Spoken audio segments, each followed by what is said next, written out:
In September 2008, the U.S. Treasury Secretary got down on one knee and begged the Speaker of the House not to walk away. The most powerful financial system on earth was, by the people running it, days from simply stopping.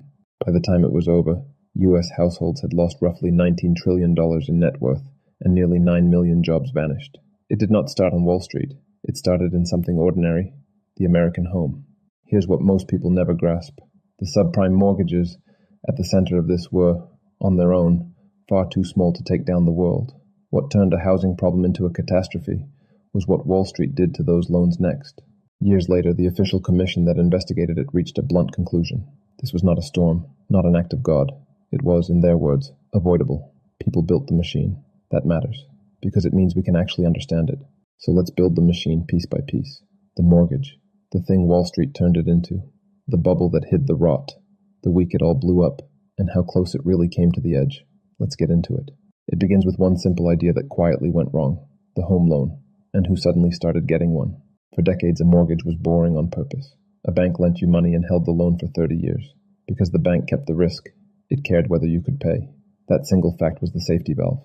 In the 2000s, it was removed. Subprime just means a borrower with weaker credit. In the mid-90s, these loans were a small corner of the market.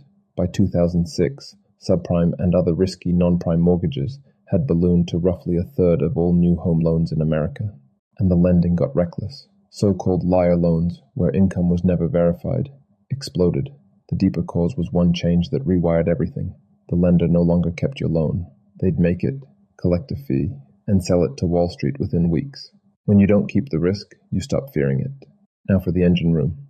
The wizardry that took millions of shaky loans and on paper turned them into something rated as safe as government debt.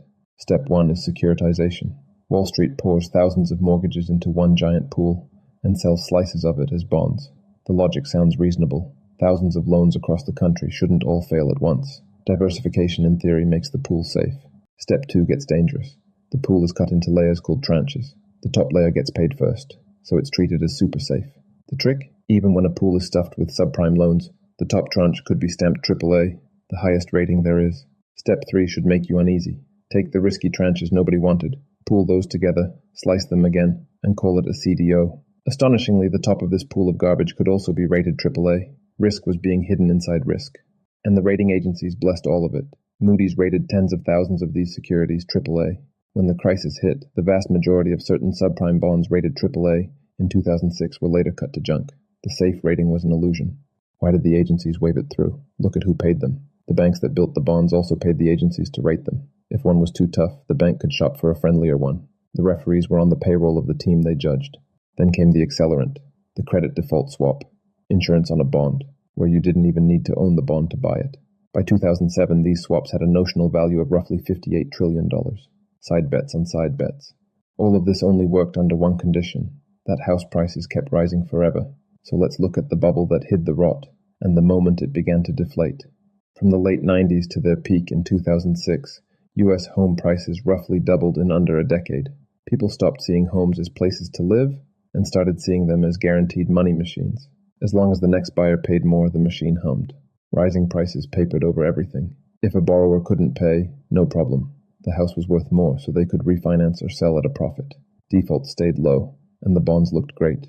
The bubble was hiding the fact that the loans were rotten, and the banks were dangerously fragile. By 2007, the big investment banks were leveraged at roughly 30 to 1.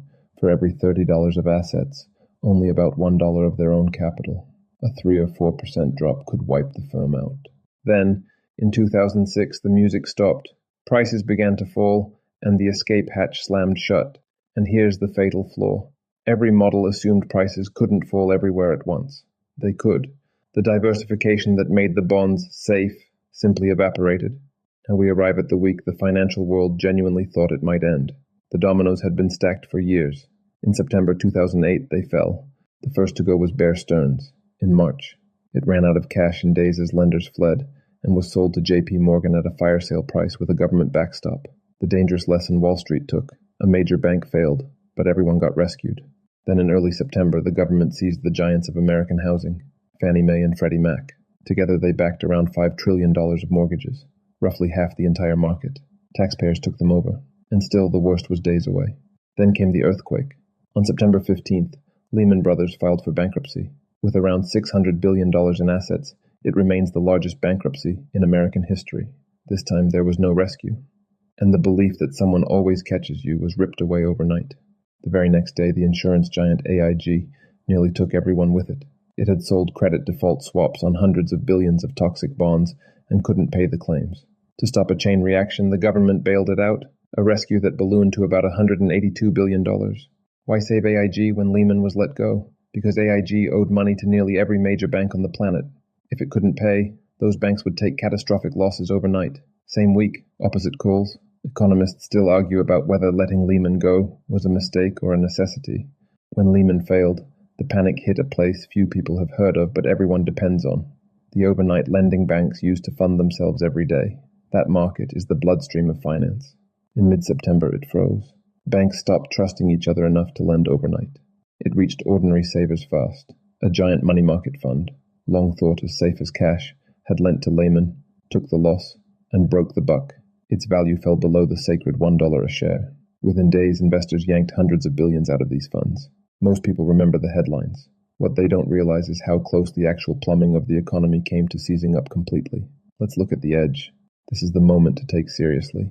By the Treasury Secretary's own later account, officials genuinely feared the cash machines could stop working, that people might go to an ATM and find no money. This was the risk of the everyday economy locking up. So the rescue went nuclear. Congress passed a $700 billion bailout fund called TARP. The Federal Reserve went far further, committing trillions in loans and guarantees. The free market, in its worst hour, was kept breathing by the government. But the damage to ordinary people was already done. At the worst point, U.S. unemployment hit 10%. An estimated 9 to 10 million families would eventually lose their homes to foreclosure. The public paid in jobs, homes, and a decade of lost ground. And here's the most uncomfortable legacy. Almost no senior Wall Street executive went to prison for the conduct that caused the crisis. The losses were shared by everyone. The consequences for those at the top mostly were not. 3 patterns repeat in almost every crisis since. 1. When nobody owns the risk they create, it piles up unseen. 2. Complexity is where danger hides. Too complicated to understand is the warning, not the comfort. 3. Leverage is the multiplier that turns a problem into a catastrophe. So here's where it nets out. 2008 was not really about subprime mortgages. It was about what happens when a whole system convinces itself that risk had been engineered away. The loans were the spark. The fuel was leverage, complexity, and the belief that house prices only go up. If this finally made the 2008 crisis click for you, do me a favor and follow Market Minute. Next time I'll break down the handful of investors who actually saw it coming and bet against the entire machine. I'll see you there.